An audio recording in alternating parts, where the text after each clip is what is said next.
Everybody, this is Javi, and you're watching the Bowtie Psychic here on Instagram. Today, I am doing the Inner Child Energy reading for January 7th, 2020. And today, we have the guide here. So, what this says is that we are very much in our element spiritually. In fact, we are true spiritual beings who are meant to be teachers. In fact, the light attribute says represents nature, the nature of the divine and life within this in life and in the self. So basically, what I'm getting from this card is that we are to see the light within ourselves. In fact, a lot of us are seeing the light within ourselves. We're doing a lot of spiritual work, and we are meant to be teachers. A lot of us, we are meant to use our stories to teach, our experiences to reach out to the collective consciousness in order for us to heal ourselves and also to heal the world. Because when we heal, so does the world. At the same time, I'm getting that a lot of us are very much possibly in debt, or possibly are looking for ways to make money, using our gifts. So we look too much into that. Like, we basically focus on that instead of worrying about or thinking about the impact we can have on people. And I completely understand. I can be the same way. In fact, have been the same way.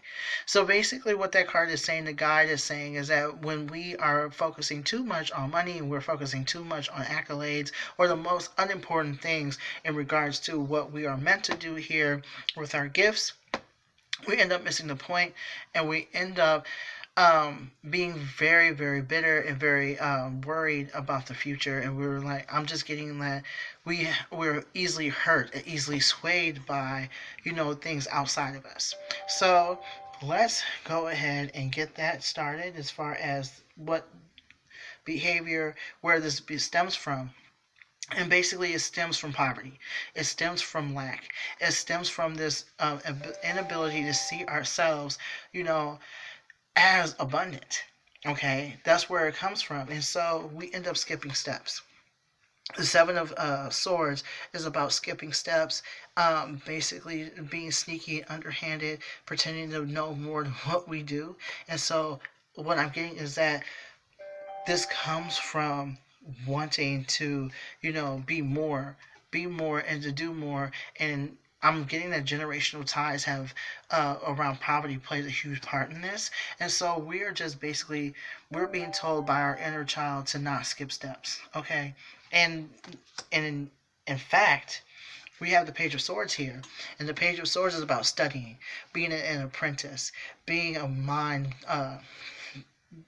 being within the mind.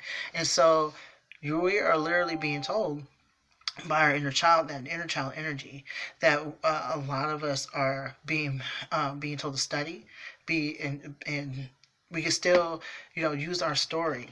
We still use our story to help people, but we are to study as well. We are to learn and learn some more, not just use our experiences, but also learn from other people, learn from by reading books, articles, whatever that looks like to you. But we are not to skip that step, because we're being groomed and we are being seasoned, right, for this type of work. And it's going to take as long as it takes. There's no shortcuts to this, right? The Four of Wands is about networking, reaching out to people, and not only online but offline. I'm very guilty of this. Some of us need to go outside. Some of us need to go outside of our comfort zone and basically work with other people, whether it be, going to a psychic fair, going on people's podcasts, and doing all and basically doing all you can to reach out to the general public, because sitting on the computer is all fine and good, but what ends up happening is that people don't really see our intention. People don't really feel our energy, there are, and if we're going to be, helping the collective consciousness, we are to be among the collective consciousness, which means that we are to step outside the internet, step away from the computer, and actually be of service to people outside of those of social media, because that's one way for us to connect our energies, you know what I mean? And it's another way for you to have people to know you, but you are to not skip that step.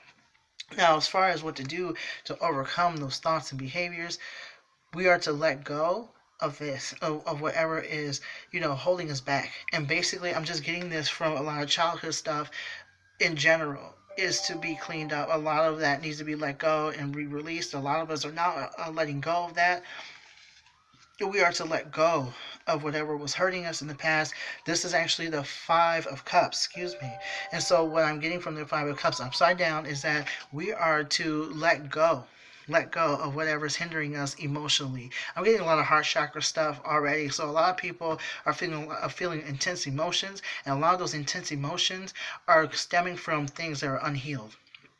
People hurting us or triggering us in any way, shape, or form, yes, they are completely wrong for that. But our reaction to that, we are to, to certain things, that, or something that reminds us of something that happened, we are to let go of that. Examine it, and acknowledge that happened, and then do the work necessary to let that go. Um, Also, that's what I'm getting from the Page of Cups here.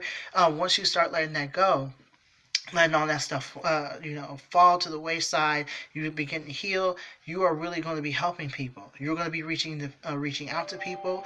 You're going to be relating to people a lot more than you do, because you are using your story, using your spirit experiences, and using your knowledge to be of service to others, right? So, what we can do to honor the inner child, basically let go of whatever's happening. You have the Death card here upside down, and what that is telling me is that a lot of us are not letting go of the past. A lot of us are still, acting as if we're not listening to our wounded child. We're not listening to that inner child energy. We're not listening to, what that inner child is saying to us. We're still on autopilot. And so what I'm getting from that card, or at least the energy from that card, is that this is basically the time for a lot of us. To allow the inner child to speak.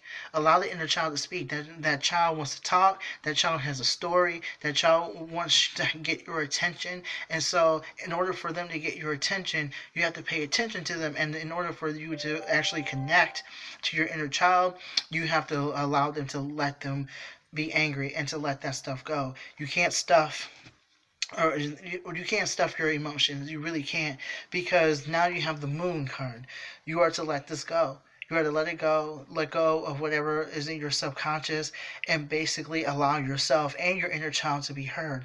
Because the more you start to speak on your experiences, and the more you start doing inner child energy work and listening to your inner child and allow them to be angry, sad, depressed, anxious, whatever, and basically start doing the work necessary to connect how you're feeling today, to how your inner child felt, or how what you were ever going through when you were younger. You're going to be able to put the pieces together, and it takes you letting go. It takes you letting go, okay? Otherwise, if you don't, what's going to end up happening is that you're going to feel as if you're not able to help anybody, okay? Your inner child is basically saying that let that stuff go so you can help other people, and let go of this notion that you are to be this know-it-all leader, okay, that you are to be all cured in order, or to be a certain way in order to be of service. Your inner child is basically, and one way to enter to honor your inner child, and basically what your inner child is saying is that we have a story to tell. You got to let that stuff go and stop pretending to be somebody you're not, in order for you to be marketable or to look a certain way to the general public, because people are going to know whether or not you are for real or not, or whether you're healed or not. It's going to come out through your behavior and through your energy. Energy is really strong, whether you say something or not. And then finally, your words of encouragement is the upper world. It's time for you to recognize that you're not alone, and you have your whole spirit squad looking out for you. So that's all I have for today. Thank you so much for watching. Also, check me out, check out my page, and I'll see you soon. All right, peace.